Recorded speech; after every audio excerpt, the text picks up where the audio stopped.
அவர் தேவனுடைய ரூபமாக இருந்தும் தேவனுக்கு சமமாக இருப்பதை கொள்ளையாடின பொருளாக எண்ணாமல் மனுஷ ரூபமாகி அடிமையின் ரூபமானார். மனுஷ சாயலாகி அடிமையின் ரூபமாக ஆனார். பிலிப்பியர் 2:6-7-8 வசனங்கள். இயேசு கிறிஸ்துவை பற்றி தெளிவாக புரிந்து கொள்ள வேண்டியது இதுதான். அடிமையின் ரூபம். அவர் மனுஷனாக மாறினார் என்பது வேறு. நாம் எல்லோரும் மனுஷர்கள் தான், ஆனால் அடிமைகள் அல்ல. ஆனால் அவர் மனுஷ சாயலாகி அடிமையின் ரூபமாக மாறினார். இதனால்தான் அவருக்கு உண்டான விசேஷம், அவருக்கு உண்டான மகிமை, அவருக்கு உண்டான சிறப்பு. அது ஒரு சிறப்பு. அதனால்தான் அவரால் பரிசுத்தமாக வாழ முடிந்தது. அதனால்தான் அவரால் மாம்சத்தை அழித்து ஆவியின்படி நடக்க முடிந்தது. அதனால்தான் அவர் பிதாவினால் மகிமைப்படுத்தப்படுகிறார். பிதா என்ன சொன்னாரோ அதை அப்படியே செய்வார். கேள்வி கேட்காமல். போ என்றால் போ, வா என்றால் வருவது, இது செய் என்றால் செய்வது. சிலுவைக்கு 33 வயசுல நான் வந்த காரியம் எதுவுமே நடக்கலை. நான் போதிச்சவங்க யாருமே நான் என்னுடைய போதனை புரிஞ்சுக்கிடலை. எந்த கேள்வியும் இல்லை. ஒரு சில அற்புதங்கள் மட்டும்தான் செஞ்சாரு. பின்பற்றவங்கெல்லாம் ஒருத்தர் சண்டை போட்டுட்டு இருக்கான். நீ பெருசா நான் பெருசான்னு. எதுவும் சரியில்லை. ஆனா இவர் சிலுவைக்கு போறார். எதுவுமே தேவன் திட்டமிட நாம நடந்தாக்கா அது நல்லா இருக்கும். நாம நம்முடைய வாழ்க்கையை திட்டமிட்டோம்னா அது தாறுமாறாதான் போகும். ஆமா, 2 கொரிந்தியர்ல சொல்றாரு, ஒருவனும் அவரை கர்த்தர்னு பரிசுத்த ஆவி இல்லாம சொல்ல முடியாதான். எனக்கு ஆச்சரியமா இருந்தது, இது எப்படிடா? ஆனா இதான் உண்மை. அவரு கர்த்தர் நான் சொல்லணும்னாக்கா அவர் என்ன சொன்னாலும் பணியணும். என் சுய புத்திக்கு அங்க இடம் இல்லை. அப்பந்தான் அவர் எனக்கு தலை, அவர் என்ன ஆளுகிறவர், எனக்கு கர்த்தராக இயேசு கிறிஸ்து சொல்றதுனால அவர் கர்த்தர் கிடையாது. நாம நம்மளுடைய ஜெபத்துல அதை செய்ய ஆண்டவர், இதை செய்ய ஆண்டவர், எனக்கு தாரும், எனக்கு இந்த காரியத்தை நடத்தும். நாம அவரை சர்வெண்டா பயன்படுத்துறோம், அவர் கர்த்தராக பயன்படுத்தும். நாம வாழ்க்கையை திட்டமிடுறோம், இதை செய்யுங்கன்னு அவர் கமாண்ட் கொடுக்குறோம். அது ப்ரேயராகவே கொஞ்சம் பணிவான ஒரு வார்த்தையில சொல்றோம், இது செய்யுங்க ஆண்டவரே, எனக்கு தந்துதான் ஆகணும் ஆண்டவரே. வம்பு பண்ணுறோம். நமக்கு தெரிந்த வாழ்க்கையை தெரிந்தபடி வாழ அவர் நமக்கு உதவணும். ஒரு சர்வெண்டா. எல்லாரும் இயேசு கிறிஸ்துவ கர்த்தராக ஆக்க முடியாது, ஆக்கலை. இதை பரிசுத்த ஆவி ஒருத்தனால தான் ஒருத்தருடைய உதவி இருந்தால் தான் செய்ய முடியும். நீங்கள் எப்படி சொல்கிறீங்களோ நான் அப்படி செய்கிறேன். என் இஷ்டப்படி நான் வாழ மாட்டேன். என் வாழ்க்கையை நீங்கள் திட்டமிடுங்க. இதைத்தான் இயேசு கிறிஸ்த படிச்சுக்கிறோம். இயேசு கிறிஸ்த பின்பற்றுறதுனா என்ன? அடிமையாக இருப்பது. பிதாவுக்கு நாம் அடிமையாக இருப்பது, அவர் சித்தத்துக்கு நாம் பணிஞ்சு போவது. என்னுடைய வாழ்க்கையை என் இஷ்டப்படி வாழாமல் இருப்பது. இவ்வளவுதாங்க.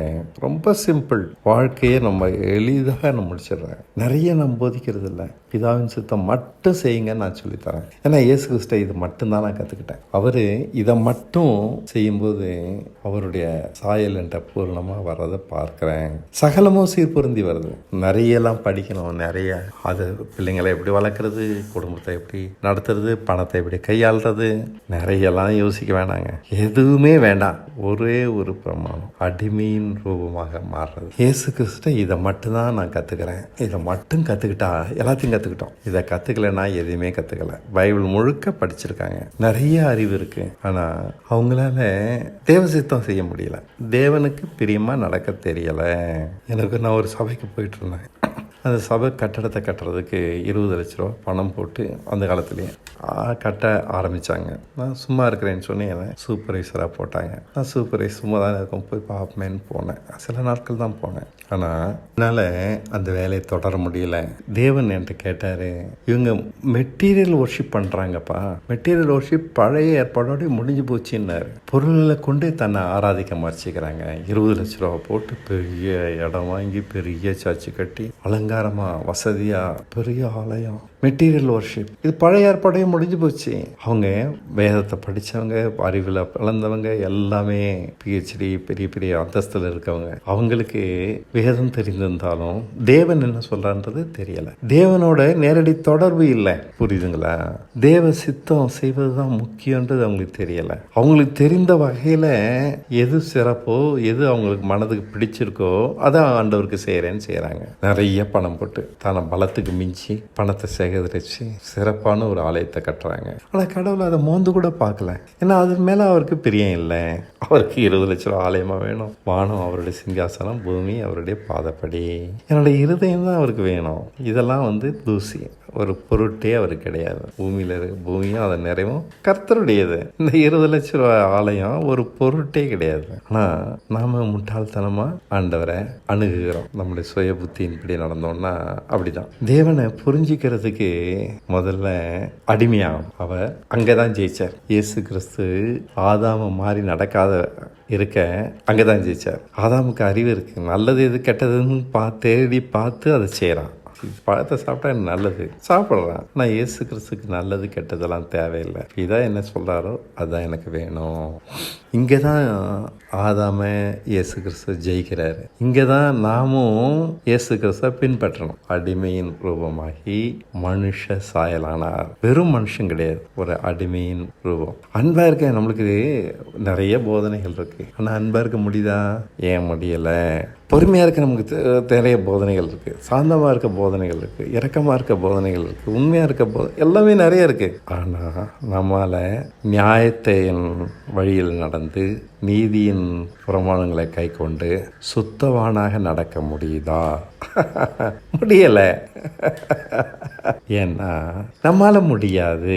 கோச்சிக்கிறாதீங்க. நீதிமொழிகள் 2ஆம் அதிகாரம் 8வது வசனத்தை சொல்றாரு, கர்த்தர் நியாயத்தின் வழியை காப்பாத்துறாரு. அவர் தம்முடைய பரிசுத்தவான்களின் பாதியை காப்பாத்துறார். ரெண்டுத்தையும் செய்யறார். அவர் வாயிலிருந்து ஞானமும் அறிவும் வரும். இப்படிதான் சொல்லுது. கர்த்தர் வாயிலிருந்து ஞானமும் அறிவும் வரும். அவர் பேச கேட்டாதான் ஞானம் எது, அறிவு எது புரியும். அவர் நமக்கு நியாயத்தை காப்பாத்துறதுனால அவர் நம்ம நடத்தினாத்தான் நியாயத்தில், நீதியில், ஒழுக்கத்தில், உண்மையில் நம்ம நிலை நிற்க முடியும். நம்முடைய புத்தியின்படி இது நியாயம், இது உண்மை, இது ஒழுக்கம், இது சரியில்லை, இது தப்பு அப்படின்னு பிரித்து பார்த்து நடக்க முயற்சித்தோம்னா நம்மளால் முழுமையாக எதையுமே செய்ய முடியாது. ஒரு பகுதியில் செய்வோம், நிறைய பகுதியில் ஓட்டையாக விழுந்துடும். நமக்கு அவ்வளவு தெளிவான அகன்ற பார்வை கிடையாது.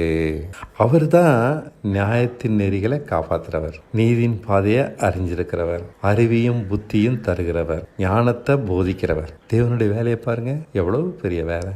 அவர்கிட்ட கேட்டோம்னா அறிவை தருவார், ஞானத்தை தருவார், நிதானத்தை தருவார், வாழ்க்கையை புரிஞ்சுக்கிடலாம். வேதத்தை நம்ம ஏன் படிக்கிறோம்? ஆராய்ச்சி பண்ணவா?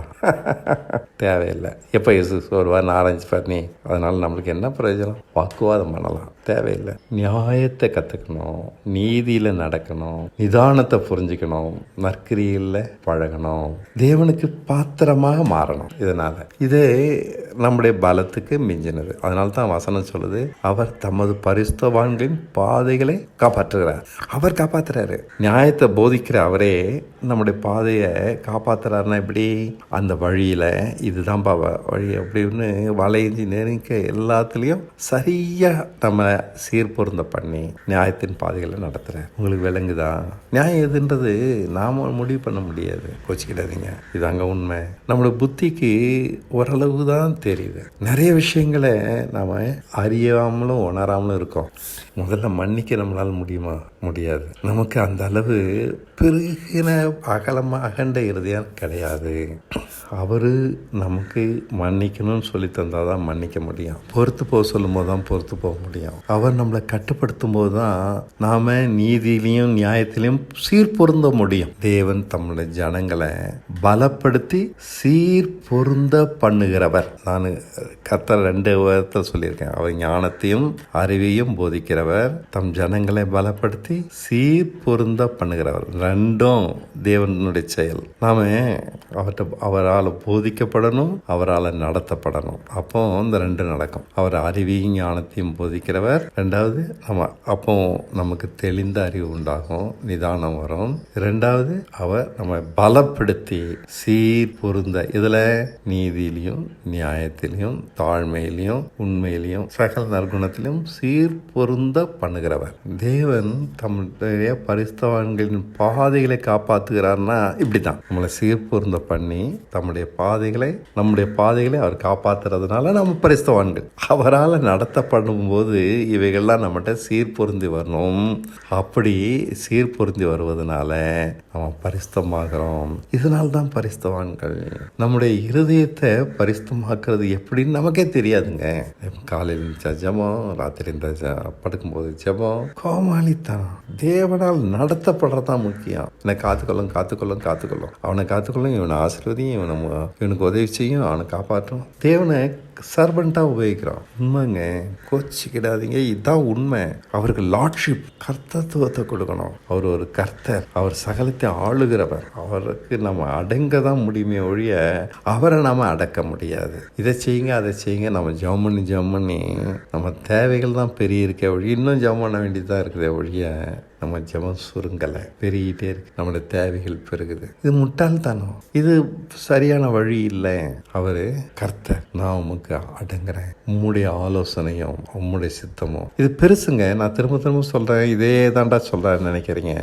இது மகா பெருசு. இதுதான் உங்களை பரிசுத்தப்படுத்தும். ஏன்னா கர்த்தர் தம்முடைய பரிசுத்தவான்கள் பாதையை காப்பாற்றுகிறவர். நாம் உம்முடைய சித்தப்படி கடவுள்னு சொல்றதுனால நாம் அவரால் பலப்படுத்தப்படுறோம், அவரால் சீர்பொருந்தப்படுகிறோம். நமக்கு பிடிக்காத வழியில் இருந்தாலும். உங்களுக்கு ஒன்று தெரியுமா? ஆபிரகாம், சாராள் 2 பேரும் எவ்வளவு ரம்மியமான கப்பல் தம்பதிகள். அவங்களுக்கு ஒரு சிக்கல் வருது. சாராளுடைய அழகை பார்த்து அந்த தேசத்து ராஜா மயங்கி சாராளை கேட்கிறான். ஆபிரகாம் சொல்றான், அவ என் மனைவின்னு சொன்னாக்க இந்த என்னை கொண்டுட்டு சாராளை எடுத்துப்பான். அதனால சகோதரின்னு சொல்றான். சகோதரி தானப்பா, அப்போ என்கிட்ட அனுப்பு அப்படின்றான் ராஜா. ரொம்ப சுருக்கமாக முடிஞ்சு போச்சு. ஆபிரகாமுடைய நிலைமை சிக்கல். அனுப்ப மாட்டேன்னு சொல்ல முடியாது, அனுப்பவும் முடியாது. மனைவிட்ட சொல்கிறான், நீ போமா, நீ போல என் உயிருக்கு ஆபத்து. சாரால் என்ன சொல்லியிருக்கணும், நீ எல்லாம் ஒரு புருஷன், உன்னை வந்து கட்டிக்கிட்டு என் சொந்த நாட்டையும் என் சொந்த ஜனங்களையும் விட்டுட்டு வந்தேன் பாரு, என்னை அடிக்கணும் செருப்பால். என் வாழ்க்கை எப்படி நாசமாயிடுச்சேன். உன் பின்னாடி வந்து உன்னே நம்பி வந்த எனக்கு இப்படி தான் செய்வியா? நீ குதிக்கலை, சண்டை போடல, கேள்வி கேட்கல, நியாயம் பேசலை. அவள் பேசினா அது நியாயம், அத்தனையும் நியாயம் பேசலை, ஒத்துக்கிறார், போகிறார். ஆபிரகாமுக்கு வேற வழி இல்லை, சிக்கல். அவன் இதை செய்யின்னு சொல்கிறான். சாராளுக்கு வேற வழி தெரியல, பணிஞ்சு போகிறான். இதுதாங்க தேவசித்தம் செய்கிறது. தேவசித்தம் செய்த உடனே தேவன் வெளிப்படுறார். இந்த ராஜாவை கண்டிக்கிறாரு. திரும்ப சாராளை பத்திரமா ராஜா ஆபிரகாம்கிட்ட அனுப்பி வைக்கிறான், நிறைய பரிசு பொருள்களோட. தேவன் தலையிடுறதுக்கு ஆபிரகாம் ஜெபிக்கலை, சாராள் ஜெபிக்கலை. தேவ சித்தம் செய்கிறாங்க, தேவன் செயல்படுறார். உங்களுக்கு விளங்குதா?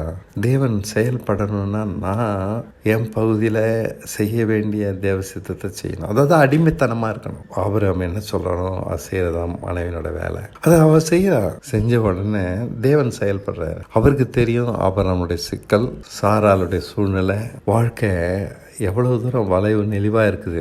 எல்லாமே தேவனுக்கு புரியும். ஆபிரகாம்கிட்ட எதிர்த்து சண்டை போட்டுட்டு இருந்தான். 2 பேருக்கும் நடுவில் இருக்க சமாதானம் கலையும், குழப்பம் வரும். சாராள் இன்னைக்கு நமக்கு முன்மாதிரியாக இருந்திருக்க முடியாது. வேதவசனம் அர்த்தம் சொல்லுது, ஆபிரகாமுக்கு சாராள் கீழ்ப்பிடிந்தது போல அப்படின்னு நமக்கு அவளை உதாரணமாக பேதுரு எடுத்து காண்பிக்கிறாரு. காரணம், இந்த சூழ்நிலையை தேவன் தான் ஏற்படுத்துறாரு. நமக்கு ஒரு சாட்சியாக வைக்க முடியும். தேவ சித்தத்தை செய்வதற்கு ஒரு அடிமைத்தனம் வேணும். அன்புன்றது ஒரு அடிமை, விரும்பி ஏற்றுக்கொள்ளுகிற அடிமைத்தனம். அடிமைக்கு உரிமை கிடையாது. சுயமா சிந்திக்க கூடாது, சொன்னதை செய்யணும். அவன் என்ன சொல்கிறானோ அதை செஞ்சுட்டு பேசாமல் கை கட்டிட்டு நிற்கணும், அவ்வளோதான் அடிமை. பேசுறதுக்கு இங்கே நிறைய வாய்ப்பே இல்லைங்க. நான் பார்த்துட்டேன். நம்ம பேசவே வேண்டாம். நிறைய சமயங்களில் பேசுறதுக்கு அவசியமே இல்லை. தேவ சித்தம் செஞ்சுட்டு பேசாமல் இருப்போம்.